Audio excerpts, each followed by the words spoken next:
Hey, I'm Karen Gibbs, the design director for Banyan Batiks, and you are in the group for the love of batiks. I want to talk about polka dots today. I even wore my polka dot sweater, just so we could kind of focus on that. Polka dots are everywhere, right? And one thing I think they make me very, very happy. I love them. I use them in a lot of different applications, though. So a polka dot can be like a background kind of thing if you do a tonal, right? A polka dot can be the main feature print. And how do we go about achieving them in batiks? So let's first start out with our favorite thing, the chops, right? The chop that is made to achieve the polka dot. Okay. Notice in there you can see the little pieces of copper that are in circles, and none of them are filled in, right? You don't see any of them filled in. But when they're actually made, the polka dot right here is the fabric. You can see where it is filled in. Okay. And the reason for that is the wax, when this is dipped into the wax and applied to the fabric, if it's a really, really tight circle, it's going to fill in or pool where the wax is. So it gives it, some of these will be filled in, whereas others won't. And so it kind of gives it a wave kind of effect, right? Where you've got certain dots that are filled in and others have the center where it's not filled in.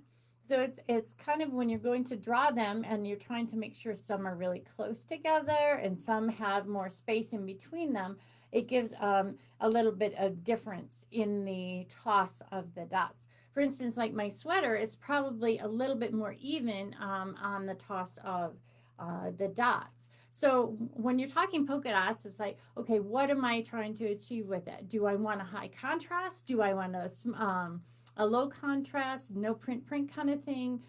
Do I want movement with the dots? Do I want to add another element with it? If you look at most designs or most all, hey Judy, thanks for joining me today. If you look at most designs, they all start with a dot or a motif is filled into spaces in a toss. Okay, so polka dot is the basis of everything, I think. So let's talk about that. Let's talk about, okay, look at this dot and right on, right? It's not really a dot, it's a hexagon, but it has that kind of appeal. And so you've got certain ones that have the outline, certain ones that are filled in, certain ones that are have a couple different hexagons in there. So when you're creating a just a polka dot, there's a lot actually that goes into it.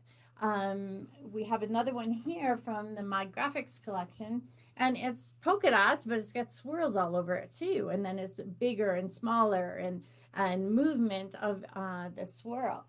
One of the collections that's coming out soon, actually, the reps are starting to show it to stores. So it's a release in January, which means it will be in stores next summer, I think in August. Is the music notes, and it's the Roaring Twenties again, right? We're back to the Roaring Twenties. But I did a polka dot, and it's almost like beads on a necklace when you're going to a concert or something like that.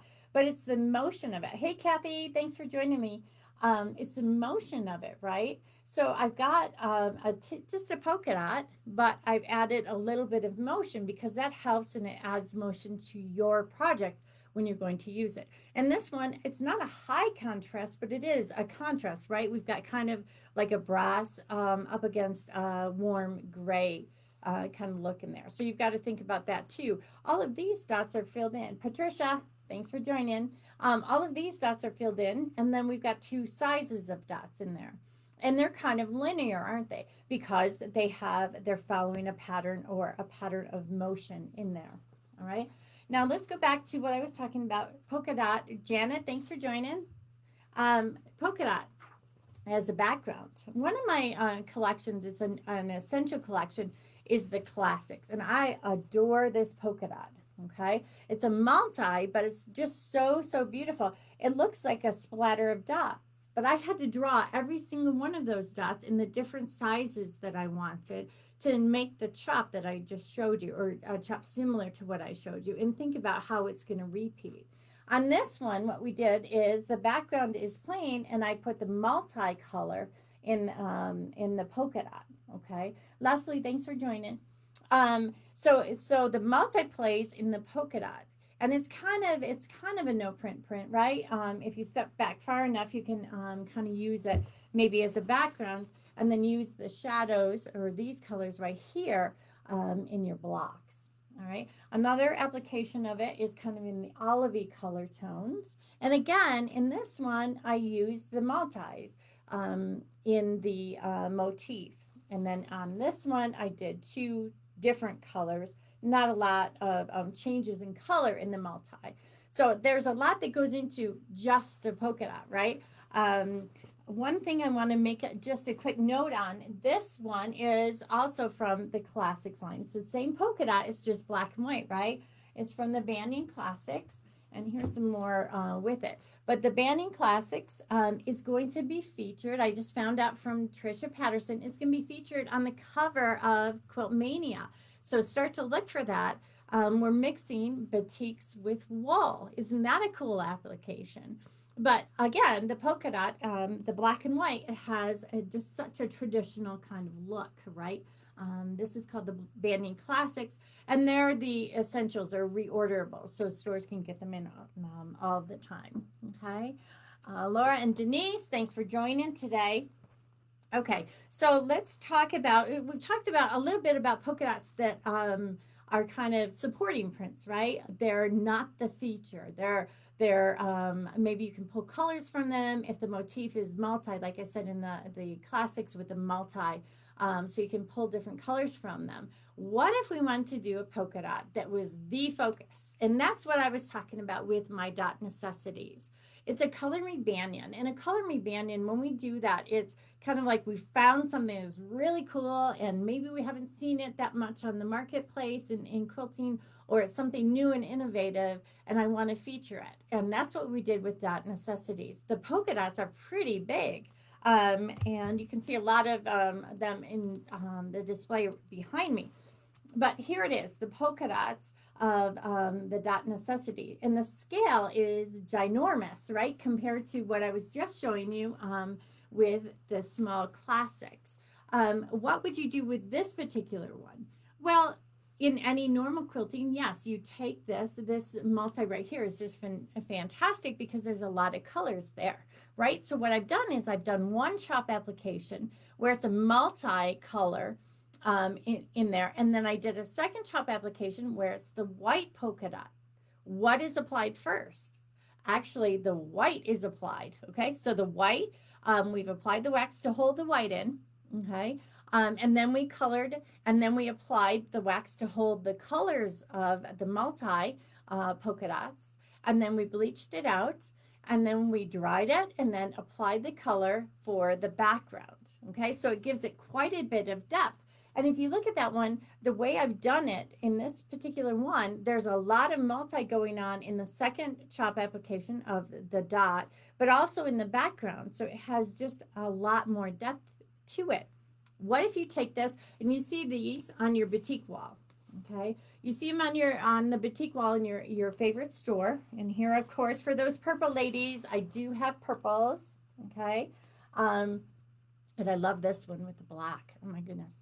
But you see them; they're larger, right? So they're your focus, and then it allows you to take those batiks and match it into these. So this would be the feature fabric or the main print because it's a larger scale. Could you cut this up into small pieces? Absolutely. You've got a lot of depth to choose from with the polka dots. The dot necessities, it's going to be featured also, it's going to be featured in a Quilt Maker publication come next summer. So stores are able to get it now. They can place their orders for the dot necessities now. So make sure you ask your store if they have looked at the dot necessities. We also have a free download with those poof quilts. You know, the biscuit kind of quilts that we used to make a long time ago. They're back, and I think this is a wonderful application. You can use these, and it's just a fun, it's almost a juvenile or a baby kind of quilt with the poof and stuffed with the batting. But it is different, right? This particular one is quite a bit different than a normal batik because the scale of the dots is a lot larger. And I've overlapped, right? I've overlapped a lot with the two different chops. Now, the black here is just amazing. Doesn't it look like lights at night, right? If you're driving at night, it looks like lights at night. Lots of multi going on in the polka dots, and then the white as well. Okay, so polka dots are wonderful application to use. Hi, Cindy. Thanks for joining today. Polka dots are wonderful to use as a background, but they're wonderful as well as a feature. Behind me right here, we've got it's something that just got into stores. So make sure you ask your local quilt shop if they have it. It's called the Color Fall Collection. And while it is kind of a ombre, it's three different distinct colors or shades of one color, like the purple or the kind of citrus yellowy green or the turquoise. Okay, and that gives you a certain amount of each one to use in your quilt, like a log cabin or something. There's a free log cabin block or pattern for quilts on the Banyan Batiks website.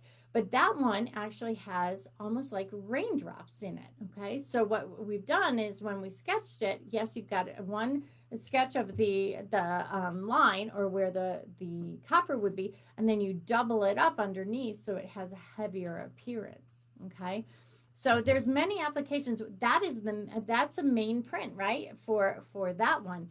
But it's a smaller scale. So look at your polka dots. Do you like your tone on tones as a polka dot? Do you like it when it has movement? Let me know. I want to know how you use your polka dots. Do you like it when it's got different sizes of the polka dot versus the open kind of a circle or the filled in? Have you noticed that on your polka dots?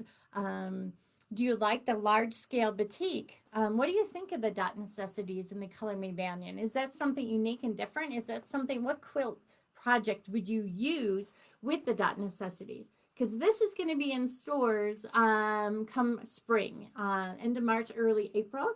And I want to see what kind of projects you'd be interested in doing with this. There is a whole bunch of different SKUs. Like I said, we've got the purples, and then we also have, you know, the aquas for all those aqua ladies like Barbara Wolf. So there's different colorways as well. Today we're going to do a drawing and send a fat quarter bundle of the dot necessities to someone who has commented or said hello or something on some of the posts today or during this Facebook live presentation. So you will have the dot necessities to play with before anybody else does, as a thank you for joining us today. Okay, so if you have any questions or comments, I do want to hear what you would do and what you like to do with the polka dots. Look at your batik, see if you have any polka dots in your collection. Send me a quick photo and tell me why you like it. Do you like your variation of color in your motif? Do you like it in your background? Do you like it just with a lot of different color? Do you like it more tone on tone? And do you like it different sizes of dot? Okay. And thanks for joining me today. I'll see you next week.